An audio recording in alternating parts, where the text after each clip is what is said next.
Welcome to the Uncle Ali podcast with me, your Uncle Ali, and today we're going to talk about self-doubt. I have my notes here. I'm going to read. If you see me looking down, if you're listening to it on Spotify, make sure you give it 5 stars. It helps the podcast grow. We're going to talk about self-doubt, and self-doubt is an opponent you are going to face no matter what you do in your life. You're going to have self-doubt. It doesn't matter if you're man, woman, child. It doesn't matter if you're experienced or inexperienced. It won't matter. If you're diving and heading into challenges in your life, it will be there. The war against self-doubt will be something that always exists. It's going to be that little voice, that insidious whisper that says you're not good enough. And I'm going to help you silence that critic and unleash your inner potential. So first of all, you've got to understand self-doubt, and self-doubt is that nagging voice in your abilities. It's the fear that you're not capable or deserving of success. If you're from a working class background such as myself, you'll probably have it a lot more than most, especially if you come from a family that kind of, maybe doesn't believe in you, or you've never been around people who believe in you, and everyone around you talks you down. It isn't some abstract concept. It's a real opponent everyone faces, and you've got to recognize the enemy. That is the first step in defeating it. Actually recognizing it and seeing that it's there. So I want you to think of self-doubt like an opponent in a ring, and it's always looking for an opponent or an opening to exploit in you. And if you don't recognize its tactics, it'll land blows and pretty much take you down and dominate. So, like, I have had multiple times in my life where I have had self-doubt creep in before a big fight, and acknowledging it can help you prepare better. To give you a specific example, I've had moments where I've used it to an advantage and disadvantage. A moment where I've used it to my advantage and recognized that self-doubt. Before I won the Cage Wars tournament in 2010, I had lots of self-doubt because I was massively overweight before the fight. I had come off the back of 2 losses. And I recognized that self-doubt quite early.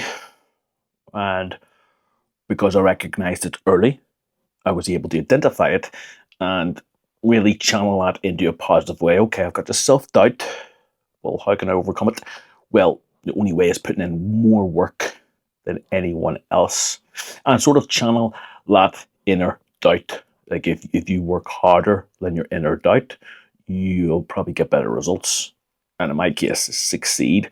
So understand when you recognize that self-doubt that you listen to yourself, speaking to yourself in that way. You've got to recognize it. So even right now, you've probably got stuff you constantly say to yourself that does have that, negative spin on it. The second part is the origins of self-doubt. So where does it come from? Well, other than, often we're just born with it, past failures, the criticism of others, the fear of stepping out of your comfort zone. It's like a parasite feeding off your insecurities, and we all have it. Everyone has it, no matter how much you'll say. Like Francis Nagani, for example, he grew up with poverty in Cameroon, and he was working in sand quarries. He faced massive amounts of adversity. Then when he moved to Paris, he was homeless. He battered not just the external challenges, but also the internal ones that probably no doubt came with that. Doubts about his future, and when he transformed these hardships into motivation, he became a UFC heavyweight champion. Like, he used that to his advantage, and obviously he was very physically gifted as well, but you need to reflect on a time or a background or a circumstance or anything that planted seeds of self-doubt and how you confronted those feelings. So think about that for yourself.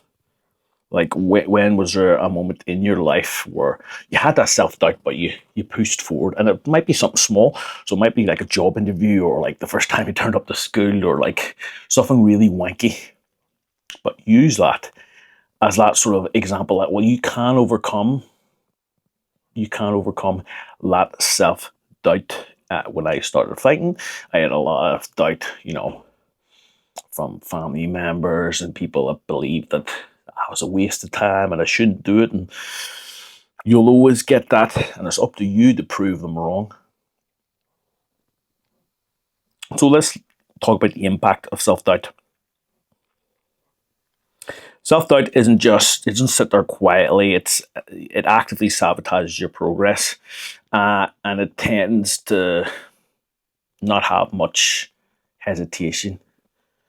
You'll miss opportunities from it. You'll lack confidence, and it will be like an anchor holding you back. Think of like a boat at the shore. It's that anchor holding you where you are. And so I've had a lot of self doubt that has missed many opportunities. So I have been offered multiple fights where I've gone, oh, I shouldn't take that right now. I'm not ready. Massive opportunities.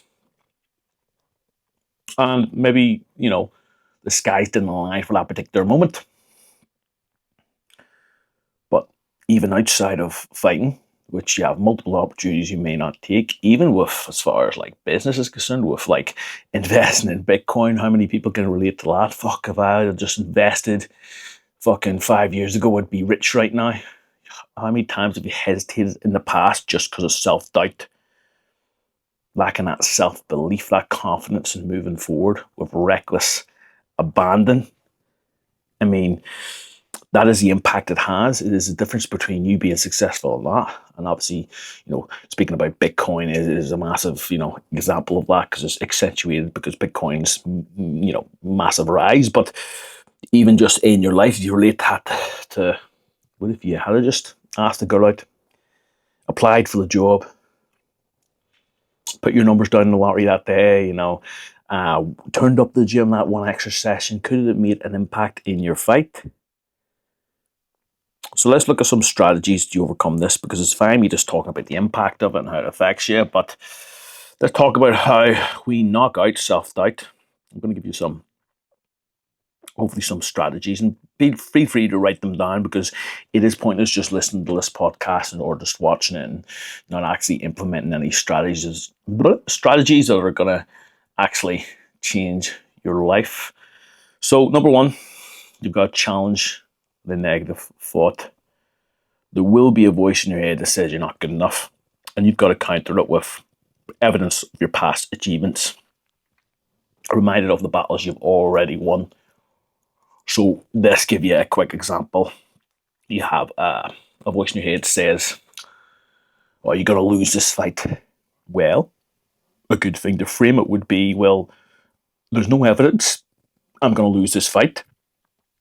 However, there is evidence I do very well in sparring against opponents that are just as good, if not better, than the guy I am scheduled to fight. You're going to enter a jiu-jitsu tournament at blue belt, and it's your first time competing at blue belt. Okay, well, you've got that self-doubt playing in the mind in your head, like, I'm not a proper blue belt, oh, I've got imposter syndrome, I'm going to get beat. You can always resort back to training and go, well, I do very well against the blue belts in my gym, and this competition is no different than that. And so you're challenging that narrative in your head, and you've got to actively do that. Constantly fight that narrative in your head. Number two, set realistic goals. You want to break down your objectives into manageable steps. So what you don't want to do is, if you have a massive goal that's way out of reach, you will have self-doubt, and rightly so, because it's fucking unachievable. Like, if you've only fought for a year, you're not going to fight for a UFC title in another year. You're obviously going to have self-doubt with that. So understand, proper goal setting is key. Small incremental steps to improve your skill. And I don't mean just an outcome goal. You need day-to-day goals of, okay, I'm going to turn up to training, once tonight, and I'm going to go for a run as well. I'm going to do my stretches. Okay, that's good goals. You're setting good goals, and then okay, I'm gonna have a fight in the next 6 months. Okay, that's a manageable goal you can do. It's realistic. Don't be setting a goal like, oh, okay, I'm gonna fight every fucking week for the next year. Now you're probably not gonna fucking do that. You're not a Thai, and you're not living in Thailand. Relax, chill. Okay, so manageable goals. Number 3, seek support. So you want to surround yourself with people that believe in you. Your environment is key with this. If you're around a negative environment, it's very, very hard to improve. Cut ties with people you find are negative. People that don't support you. People that don't give you that support you need. You just need to cut ties. I've done it loads of times myself. It's what you need sometimes. Because people can feed into that self-doubt when they don't support you. And you don't need that shit in your life. You don't need people bringing you down. So seek the support and remove the support that isn't there or that's negative. I remember I was going to quit a long time ago. I picked up a loss, and an old coach kind of just gave me words of support, saying like how talented I actually was, and like I could actually do it. And that was a difference. That one text was a difference between me quitting and continuing to fight. And lo and behold, after that fight, I went on to win a British title and probably a 4-man tournament, biggest like couple of wins of my life. And that was all based off just having a supportive text. So that support is key, and if you don't have it, seek it out. Number 4, you need to embrace failure. You need to understand that failure isn't defeat, it's a lesson. And each setback is an opportunity to learn and come back stronger. In fact, the last podcast, if you haven't listened to it, is key to this, called the Comeback Code. And it will help you massively. Khalid Roundtree Jr., actually battled obesity and depression before discovering MMA. He actually embraced the challenges of the sport, and it transformed his life and career. So you've got to understand that is the turning point in your life that always comes after a massive challenge. It always comes after failure. Every story in the face of humanity has always there's always been a failure and then a comeback. And so if you're facing a failure right now and you've got self-doubt from that failure, we'll understand that is the perfect opportunity to make a comeback, to be successful.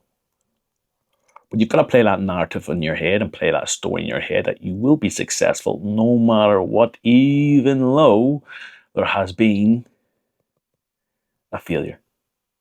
There's nothing wrong with failure. Everyone fails at some stage in their life. If you think you're going to go through life and never fail, you're fucking delusional. You will always fail at some stage in something in your life. So self-doubt is a formidable opponent, but like any challenge, it can't be defeated, but you need to want to defeat it. You can't be sitting there thinking, oh yeah, but it's different for me. Fuck off. That's a loser mindset. You've got to acknowledge its presence. That's the first step. Understand its origins and implement the strategies to overcome it. You've got to be your own best friend and your own coach. Even the strongest warriors, they aren't with self-doubts. They all have them. But those who face them head on and keep fighting end up beating the self-doubt. The self-doubt's normal. It's like a green light. It's just protecting you to make sure you're safe. Okay? It's just giving you that caution. It's that voice in the back of your head that says, oh, I don't know if we can do this. Should we do it? We're scared of failure. But if you want to get to where you want to be, it's outside your comfort zone. And that is where failure and self-doubt lies. That's where it is, hidden, ready to attack you and you've got to be prepared to attack it back if you want to be successful. It is a fight, and it isn't easy. I know I'm making it sound easy, like here's the things you do. Like, listen, I battle self-doubt all the time. We all do. Anytime you're trying to make big moves, anytime I upload a video, I'll have self-doubt. Listen, fucking, this video might be shit, might be negative criticism, and I might get banned from it. Who gives a shit? Yeah, just do it anyway. Hopefully that helped, because a lot of people do struggle with self-doubt. And listen, there's been times in my career I have let self-doubt overcome me, especially in my career where I'd be fighting and I would just be wrestling heavy because I'd be like, I don't want to strike because, I'm better at wrestling and I'll just stick to what I'm good at. And as a result, I never improved and got to practice parts of my game I'd worked really hard on. And it is something that, I regret, and you shouldn't regret anything. Self-doubt will lead to regrets if you let it take over your life. So don't let it fucking take over your life. Overcome that self-doubt. Fight it head on. Fuck the self-doubt. You should be stronger than the self-doubt ever is. If you enjoyed the podcast, give it a share. Give it a like. And if you're around, I'll see you tomorrow or whenever I upload another podcast. I try and make them daily, but I have been slacking. So here's to making many more.